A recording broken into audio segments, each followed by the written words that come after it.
Hey everyone, Mr. Happy here, and in this video, I'm going to be reviewing Pandemonium, Anabaseios, 10th Circle Savage, P10S for short. Just going to be going over the fight, looking at all the mechanics, talking about the prog experience, and just giving you a general walkthrough of the encounter. Now, I'm saying this at the start of all this style of video I'm doing. I'm not doing any formal guides for this tier. It's just too close to the Final Fantasy 16 release, plus I still have some other stuff that I'm getting through. But this style of video is something I really enjoy doing, so I'm sharing this for every single encounter for this tier. I'll probably break up P12 into two different videos as well. But either way, while the encounter is, about 10 minutes long, I guarantee you this video will be longer. So we should probably get started. Now, if you haven't seen my thoughts video on P10S, I genuinely think this is the best fight of the tier. I think it is the most creative use of the arena. I think it's a clear use of normal mode to savage mode mechanics being done in an incredibly clear but more difficult manner. And it's just a really, really fun encounter. The damage is high, the healing is high, the positioning requirements are very, very precise. And I'm curious to see how people will improve those positions in future strats or, whatever's out there already. I haven't really looked. Now, the big thing with this arena is much like normal mode, there are these two almost horn-looking platforms off to the side. And in normal mode, you pretty much just go to a safe one and everyone's there and you avoid a big AoE. Here, they make much more frequent use of them for forcing you to do certain mechanics, reconnecting the bridges, spreading, all sorts of stuff requires the proper use of those side platforms and building the web bridges from normal, which is something I definitely predicted would be the case. And I think once again that most people probably predicted how a lot of these mechanics would pan out. So Pandemonium himself, not much else to say about him. Like, it's not like he moves or does anything too fancy. You know what he does do though? 2 autos and then a raid wide. And you know what comes after that raid wide? I'm going to shock you right now. You'll never believe it. Tank Buster. This one is a shared tank buster, however. You can share this, you can invuln it. Honestly, the tanks are quite busy throughout this fight, so we ended up kind of saving invulns. I think there's a couple of spots we decided to use them, but generally speaking, you're only going to use it there or for like 1 or 2 other spots in the fight. So you'll probably end up using it on that particular tank buster whenever it shows up. So the first mechanic is dividing wings, and I'm going to tell you right now, I don't know why we did this mechanic the way that we did it. Do not do it the way you see us doing it. In fact, I doubt any of you out there doing it are even remotely considering doing this. So the way dividing wings work is there's going to be these 2 towers in the center of the room. You can see them over here. And those 2 towers are going to tether to a player and do a giant conal AoE. That is all those towers are doing. However, we were working under the misinformation that we couldn't be too close to those towers with the upcoming attack or it would be a problem. So Steel Web is the same as normal mode. It's the webs that just, they just deal damage. And these ones in particular are split damage AoEs. So they require people to stand in them, but also if you're in them, you're going to get webbed to all the other players that are inside of it. It basically creates a triangle, as you'll see here in a second. We were under the misinformation that this steel web could also tether to the center towers, so we decided to do the mechanic like the way you see here, which doesn't make any sense. So essentially, when this resolves, it's going to tether all the people together. If it tethers 4 objects together, meaning like 3 players in one of the towers on the side, like the little pillar that I'm standing next to right here, or even 4 players, it fortifies the web and it can't be broken, which means those players are all dead. We thought this connected to that tower in the middle, or maybe it does and we just like didn't think to move over. But that's why we actually take these all the way up north and resolve them that way. Whereas you will see every other group and you will see all like PF and everything, you'll see them bring them flush east and west in order to make it so that the next mechanic requires a little bit less reaction. So for our strategy, you can see we have markers up front, and you can see that myself and the summoner are standing in this tower. Now, basically the way you do this is it's 1 group of 3 DPS and 1 group of 3 supports, so tanks or healers. The other 2 players get a tether, and that's the tether from the tower that's going to blast a large conal AoE. The flow of this mechanic is simple. The player with the tether, after they bait it away, is also responsible for freeing the other 3 players in their role or on their, we did it on their side of the room. So like the tank got moved to the right side of the room by the tower. So he steps forward to break our webs here, which you can see webbed us all together. It can be really finicky to break these webs, which was a genuine concern I had from normal, because Final Fantasy XIV doesn't have the greatest tether breaking mechanics out there. Like, it's very often frustrating, and definitely there were moments here that frustrated people, but you just got to be patient, maybe wiggle a little bit to force the position check a little bit earlier. That player who got hit by the conal is also going to be bleeding, so the healers need to make sure that they don't let them die. So you can see our samurai has a bleed, and you can see his health ticking down. And then also the people who are webbed are also taking a ton of damage as well, so they need to be watched also. But that's just the flow. You know, you go, the group baits the web, the other person baits the tether, and then the tether person breaks all the webs. So because they have to run so far north, the next mechanic was really annoying to do for a lot of people. I'm a dancer. I don't care. But it's either Circles of Pandemonium or Pandemonium Holy, I believe is the other one. Pandemonium Holy is a point-blank AoE, slightly bigger than his hitbox ring, so, you know, max melee is fine. And Circles of Pandemonium is a donut AoE, which is actually, like, oddly small in shape. Like, look how it's shaped right here. Like, it's shaped like a proper donut, but the point-blank is, like, all the way out of the hitbox because of how wide it is. So it just looks a little bit weird. You have to break the webs, and then those people can react to that attack. So when you're along the lines, east and west here, it makes sense you just step forward or step back. When you're all the way north, you're like, please don't be holy, please don't be holy, please don't be holy. So that was the big flaw in our mechanic. You'll never see that happen again, unless a group just really doesn't care and wants to do it that way, which I disagree with. Now, this is one of my favorite things, Wicked Step. So these are tank buster towers. And when the tanks get hit, they will be flung a certain distance in the direction that they're facing relative to the center of the tower. And so their goal is actually to get knocked onto those two side platforms. This has to happen or the rest of the phase or the rest of the next mechanic falls apart. Every time you see these towers, that has to be the result. You don't want to keep the tanks on the same platform. Unless there's like a group that wants to do like an ultimate difficulty version, maybe they'll do that. Maybe they'll do like a don't use the outside or never build a web bridge or something like that. So you're going to see that we actually have them go across. I don't know if this is what all the groups were doing or if any group actually made them just go like back into the left, like, you know, just go like the left tower goes to the left side and the right tower goes to the right side. I actually don't know the distance, how that works. If you just land like up here and up here, ours go across. This was the first thing we started doing, so that's just how we did it. So we just sent them across. If that's not how you're supposed to do it, it just still looks really funny. So the very next thing is going to be Entangling Web. This is going to target 1 DPS and 1 support. And we have supports go left, DPS go right. Their goal is to build a bridge. So they need to get really close to the green, which is a poison. If you step over it, you'll just get poisoned. And yeah, you have to make sure your AoE is overlapping with the tanks on the outside. That will cause these tethers to build a bridge, and then you can cross freely back and forth until the next mechanic ends. Now, these entangling webs are actually baited AoE, so you can step out of them. In fact, you are expected to step out of them. So you bait them, move out of the way, and then you'll see the bridges form, and the tanks can actually come back. Now, immediately are these Pandemonic pillars. There's 8 of them. There's 8 players. You need 1 person each. The layout of them is pretty much the same every time. I think there might be like a minor difference in the middle one, but actually I don't think so. And so the tanks need to cross over and immediately come do the pillars. It's obviously best if the northwest and northeast pillars belong to the tank, so they can literally just step in and go right into their tower. I would also advise, you see that our samurai and our other melee or dragoon, they're on the east and westmost ones, just not north. They should be in this spot without a doubt, and you'll see why when we get to another mechanic. But you could do it differently, but it makes just as much sense to do this. It's really going to depend on what your party comp looks like, but I'll explain it later why you want specific people designated to east and west based on who you're sending to do a mechanic later. So those towers, just like in normal mode, they leave behind a bunch of different turrets and AoEs on the ground. In the back of the room are 2 lasers. That just means you can't use the back of the room. So you're either using the second row of towers here or the first row of towers.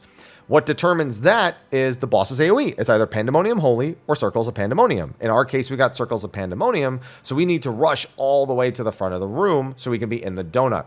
Now, once we're sure that we're going to be in the donut or out of the donut or out of the point blank, now the pillars are going to spawn, and you need to be able to quickly recognize which one of them is a donut AoE. Now, there will always be a guaranteed donut AoE on the left or right side, but sometimes there can be one in the center as well. If there is one in the center, you can use it to dodge the mechanic, but it is worth noting that specifically with that pattern, there's some overlap between the two donut AoEs. So you'll see, I think you'll see it a bit later because here is 2 point blank AoEs. So the ones with chains are point blank AoEs. These are not safe. However, I think there is a safe spot right here, technically, between the two of them. I'm almost certain that there is if it's just like normal mode. I'll check in a second. But then you have the donut AoE one over here. So in all that time, you have to make sure you get in or out of the Pandemonium Circle or Holy. And then under the donut AoE, yeah, there was space. I'm certain I just saw, yeah, you can see there's actually space in between the 2 point blanks as well. So just the general idea is make sure you get to a safe spot that's within the boss's parameters, and that's all it is. It's just a bunch of overlapped AoEs to do. Then you have Silk Spit. This is an 8-player spread, but if any of these AoEs overlap, they'll tether those players together. And you don't want that. You really don't want that. If too many players get tethered, yeah, you'll be fortified again. Because of the size of the AoEs, we send 2 people to the outer platforms using the web bridge and the other 4 in the center platform. This is why I was specifically mentioning you want certain players designated to east and west. Because the players that need to cross the bridge coming back, you want them to have a tower very close to the bridge. So, you know, our Dragoon is right here, and he's like in the south position on that east platform. So he would want to go to the tower here just because that's literally the closest one, while factoring in for the tank needing to be all the way up here. And that will matter later in the actual fight. Also, because of all the spread here, these things hurt, by the way. They really, really hurt. But all that matters, that's just a basic spread, just with the punishment of tethering people together if they do it wrong. Now, the next thing is the Pandemonic Bonds, and this is a brand new mechanic that isn't in normal mode. I think there is something like it in normal mode, like there's like pairs and stuff. I'd have to go back and do it, but I think these are there. They're just not done this way. And essentially, two of 3 possible debuffs appear on the debuffs for the party list. So one of them is always a spread. That's this one on the left, the one that you see that is 24. And then there's either 4 markers on all the same roll, so either all 4 DPS or all 4 supports, or there is 2 debuffs in addition to the spreads, and those are light party stacks. Those are 1 on the DPS, 1 on the supports. So that drastically changes the way you need to do the next mechanic. And on top of that, it can be spread first and then pairs or light parties, or it could be light parties or pairs first and then spreads. It's never light parties and then pairs, though. So that's one thing you have to worry about. So your first goal here is to identify which one of them is shorter. That means that we're doing that mechanic first. The pairs mechanic is what is shorter here. So that's what we're going to have to resolve first when we do it later. Then we have the spreads, and those will be second. So that just means something we have to keep in mind. Right after that is just, this is a split damage AoE and 2 get out lasers. I mean, this is just, this is an attention check. If you can't do that, then people weren't paying attention. There's nothing fancy about it. Now, here's the big thing. Because we have role-based things here, there's a couple of different ways to do this. So we did it where we split the party into 2 groups of 4. And we had we basically did light party 1 on the left and light party 2 on the right, unless it was support. It was the light party. What is that? Unless it was the light party mechanic, I think. And then no, I'm forgetting something. There's something I'm forgetting. Maybe I'll remind it later. But essentially, we had 2 different assignments depending on whether or not we had the pairs or the light parties. I believe if we had light parties, we just sent all the DPS to one side and all the supports to one side. But given there's 2 back-to-back AoEs, I think we had to make sure to mitt that. What I believe is more common and something that you can absolutely do and probably should do is one side pairs, spreads, and light parties. Essentially, you can still fit all 8 players onto just one side of the room. Makes the healing way easier, it just makes everything easier. If everyone's in the same place, then it's fine. Essentially, you just either line up with like the supports on the left and they're matching DPS on the right, and then either spread and stack or stack and spread, or you get into light parties and then do the, and then or it's essentially still the same thing. You either get into 2 light parties and then spread into those exact same spots, or you do it the other way around. So, but you'll see just generally what it looks like here. But I do recommend doing the all one side strat. I've seen a few streams of it. It looks really tiny, but there's more than enough space. Because these AoEs, as you can see, are not very large. Like, here's me spreading. If I am all the way at the bottom, like, I didn't even go all the way into the corner. But if you can see that if I go all the way into the corner here, and even with me not all the way in the corner, they would still be safe all the way in the corner. So it's like you can technically fit all 8 people, and these AoEs won't overlap, and it should be perfectly fine. Although I came really close to getting blasted right there. So a little bit scary, but I have seen people doing it, so I know that it can be done. Either way, whichever one you decide, whichever one becomes normal, the idea is still the same. You got to read the debuffs and do it in order. It's a nice little twist on the normal mode stuff to have these spreads that get out of the middle while doing that. And I really like it. It's a lot like Voidwalker in a sense of you having the debuff that's stored for later. It's just that, you don't have the dice over your head counting down. It's really more of an attention check of which debuffs are going to go off first and which debuffs are going to go off second. After they have a couple of autos and then a raid wide. So yeah, tons of damage. Everyone's spread out. There's a tank buster. Oh, wow. Didn't see that one. Didn't see that one coming. And then you have what is probably the single most frustrating mechanic in the entire phase, in that of the cannons or the towers or whatever people are calling them. I call them the cannons. So first of all, Demonic Bonds, same deal. It's spread on the left and either pairs or light parties on the right. And we got pairs again, but this time it's spread first, pairs second, because the durations are different. Now, each player is going to get a tower. I would make ranged and support do the back towers if you have only one ranged DPS, so you have like you have triple melee for whatever reason. Then, sorry, one of your melees, I mean, realistically, you would send a tank back here, like a paladin who could just cast spells. Like, you come up with an alternative. But either way, there's one person in each tower, and this is going to spawn 8 cannons. These cannons are going to be marked in pairs 1, 2, 3, and 4. So you'll see there's a 1 here and a 1 there, a 3 here, a 3 here, and then behind us are 2 2s and 2 4s. That's just the order the cannons are going to fire, and the cannons themselves fire a split damage AoE that knocks back in the direction the tower is facing. The tower faces towards the player who is nearest.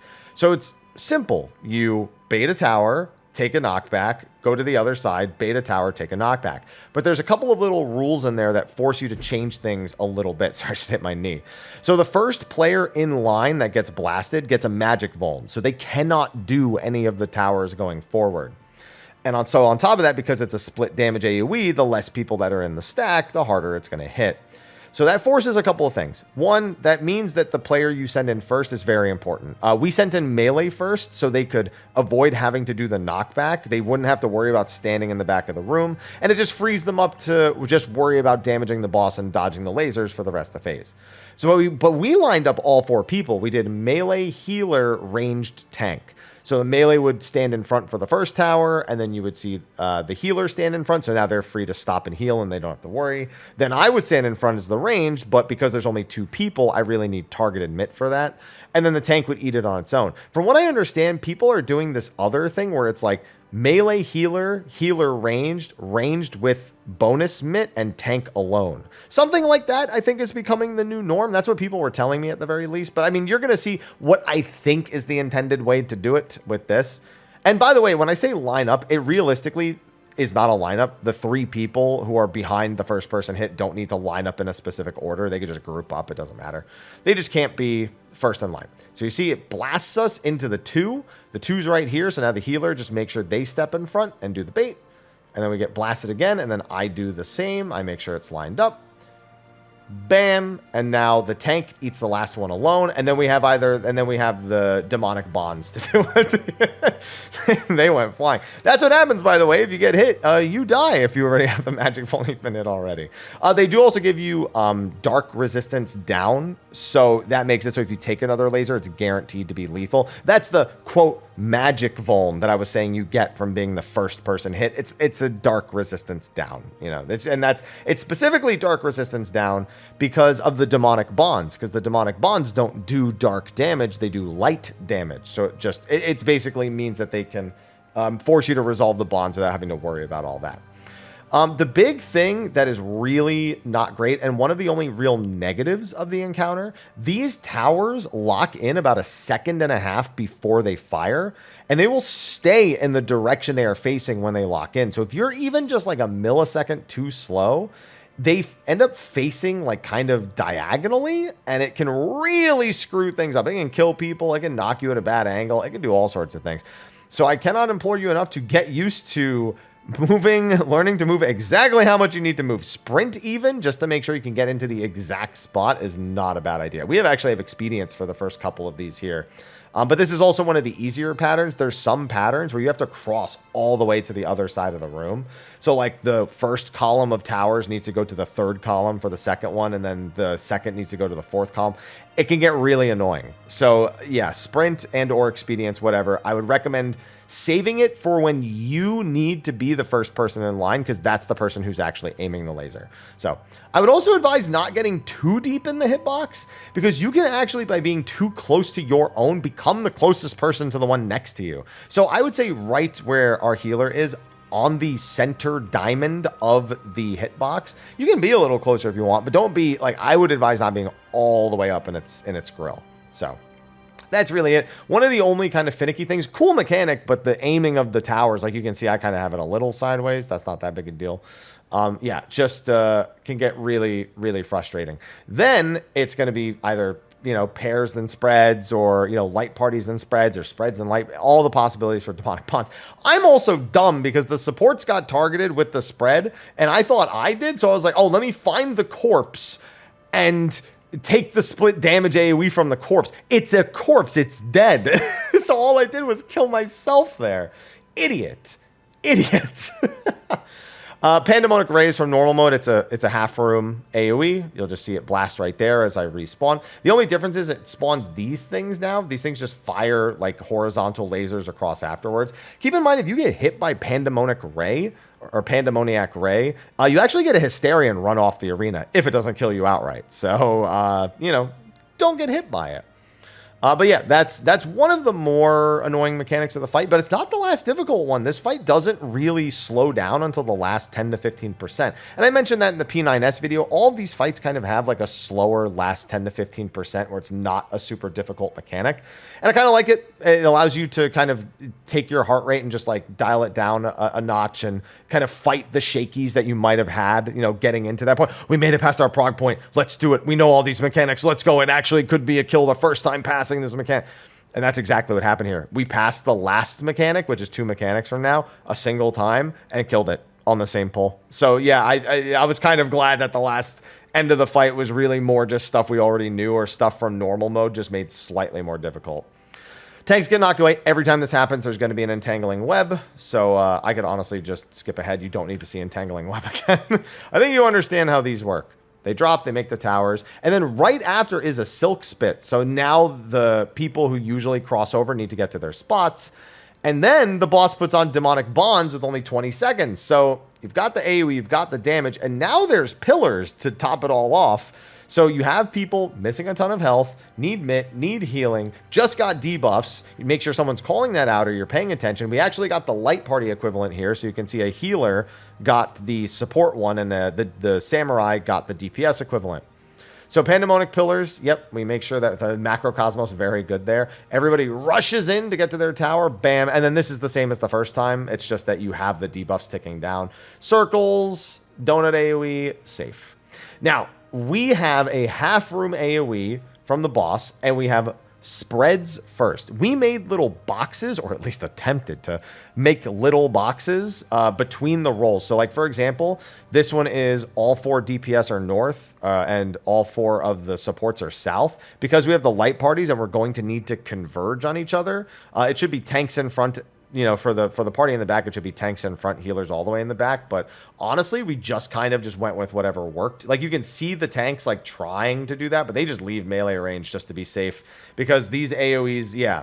I mean, it's just by the way, this right here, the half of the room that we're using, is only, I think it's 1 column. Yeah, it's 1 column smaller than the outside. So you can kind of see how tight the I guess the combining of all the AoEs is, like if you do the all-on-one platform strat. But again, I've seen people do it, so I know it's something you can do.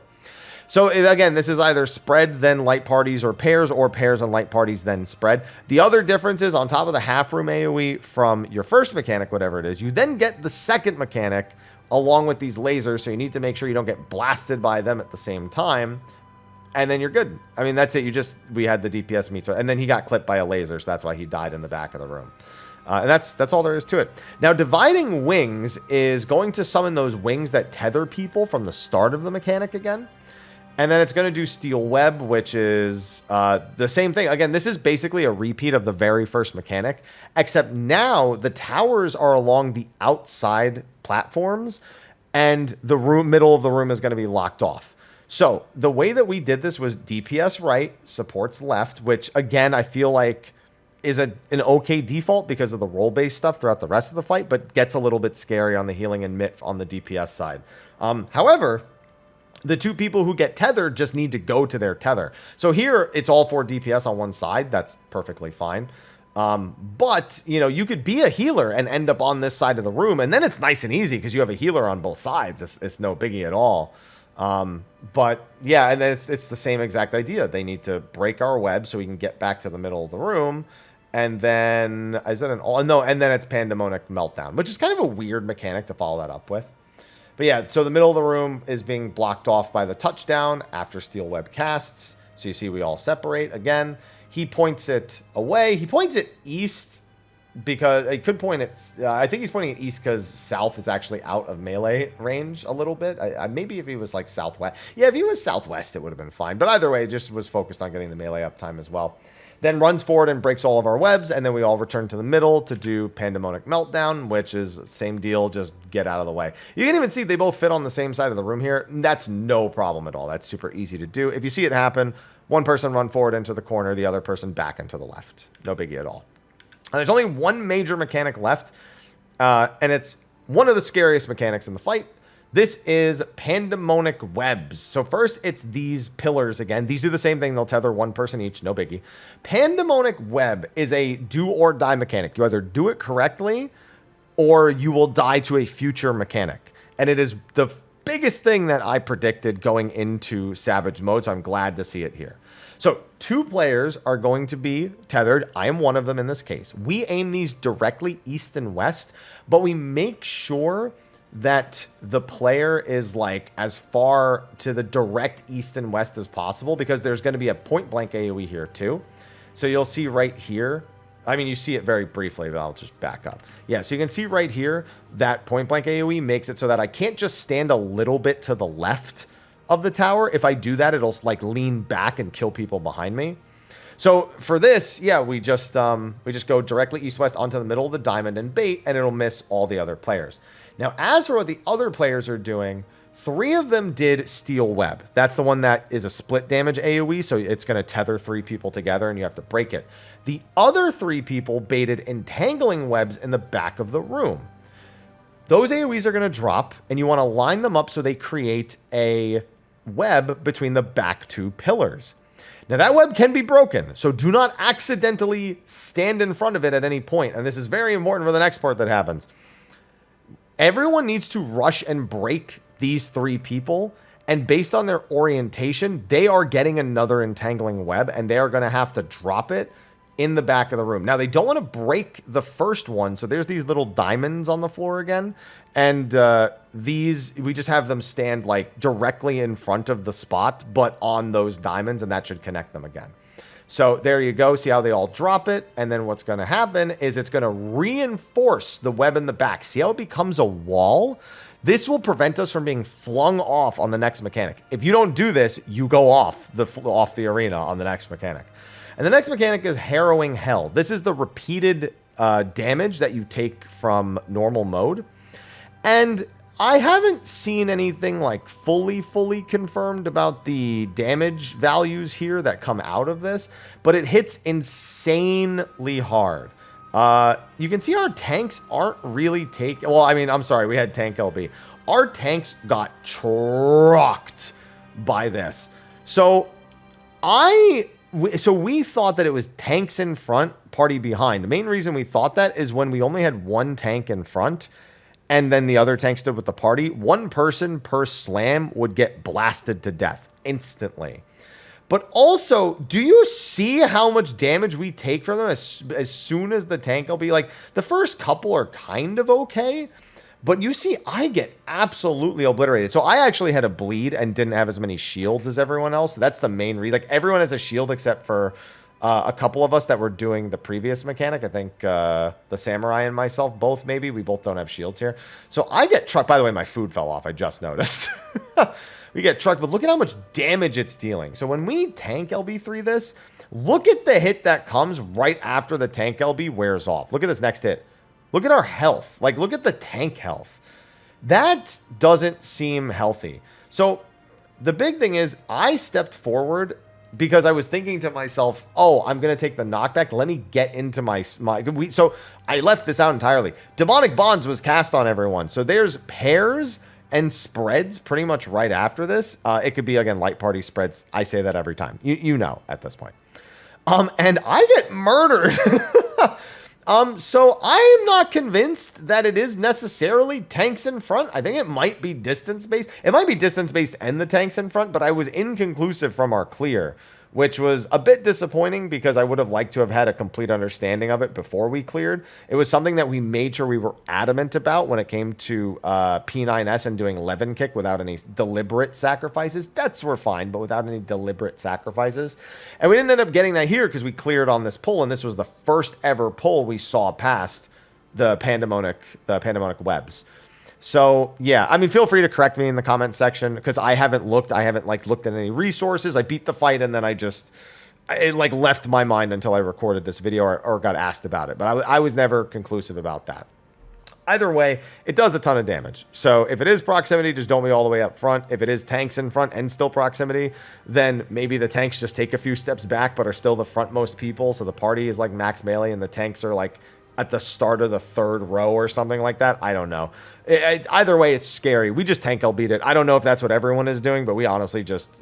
I feel like one time we were doing it and we just survived a ton of hits, and then a tank died and we all started dying one at a time, and that was what convinced us it was the way that it was. So yeah, super weird how hard hitting it is, how scary it is, but also kind of exciting because we had a lot of fun getting through that. It was really satisfying to get through, and Pandemonic Webs is a nice little quick execution check. Even if it means a wipe if you screw it up, it's not that big a deal. You just kind of focus on that. When you get it right, you do whatever you can for harrowing hell, and yeah, you just kind of hope for the best at that point. If you're not going to use tank LB3, I guess just save a bunch of mint and maybe take a few steps back, and you're all good. After this, the only quote-unquote new mechanic is Parted Plume. This is for normal. I'm an idiot, and I get hit by this. This is literally just the rotating AoE from normal mode, except it's like a little bit faster. And the boss does a half room AoE, so you just have to make sure that no matter what, at the end of dodging it, you just get to that half of the room. Like, you don't even have to start in a specific spot to avoid it. You literally just need to be paying attention. And then it's either Pandemonic Holy or Circles of Pandemonium. So, yeah, that's it. I mean, it's just dodge this, dodge the half room, dodge these laser beams, and then Circles or Holy. So here's Circles, so we step in, a few people get hit, no big deal. And, I mean, yeah, again, we're pretty much done with the fight. We have Silk Spit here. This is the spread. I think it's pillars after this, so we all have to get into our towers, yeah. And then we have to do either the mid-row bait or the front-row bait. This is a mid-row bait, so you can see us go back here. Bam. And then it's Pandemonic, the lasers right there. That's the, well, I guess I'll go back. Yeah, it's this again, which is just the split damage on 6 and then the 2 separated lasers. And then I think he just auto attacks, and I think he starts the role play for ending the fight. Your punishment shall be unending. And I think he was about to start casting Harrowing Hell number 2, because I know I've been told the Enrage is a Harrowing Hell, and I think I briefly, no, I didn't even see it casting. I thought he was about to start casting it. But yeah, I assume that that's what it is. It's just a Harrowing Hell where the back of the room is not safe, so you have until the end of the entire thing. And yeah, that's it. That's the fight. Honestly, looking back at it now, having finished it, having taken a few days away from it, it's still really impressive. I mean, it's like 5 or 6 major mechanical hurdles with tons of damage, tons of healing. and lots of movement, great use of the arena. I mean, outside of the cannons locking in too late or locking in too early, it's honestly like a 10 out of 10 for me. Like I should knock a point down and say like 8 or 9 out of 10, but as for a second fight, it's just so well done. And myself and so many other people share the opinion. This feels like it was supposed to be the third fight and it just got bumped down to the second, but didn't get readjusted or anything. It's that good of a second fight. And I'm really glad to see them do more creative stuff with the arenas and do more fun movement related stuff and interactive stuff that doesn't feel debilitating to the player. They clearly made that change to Dragoon because of complaints for other stuff, because they were also planning on doing it here. So really good stuff, Square. Really glad to have the first 2 fights be very good. And then we get to talk about the other 2 fights, and you'll get to find out if those are good or not. So that's going to be a wrap for my video on Pandemonium, on specifically Anabaseios 10th Circle, P10S. And yeah, thanks for watching this video. Be sure to like, favorite, subscribe, and share. Add any comments to anything I asked you to comment on in the comment section below, or just comment because you want to, and I like it when you do it. And I'll see you in the P11 video. So be sure to tune into that as well. So I'll thank you, and I'll see you in the next one. Until then, bye-bye.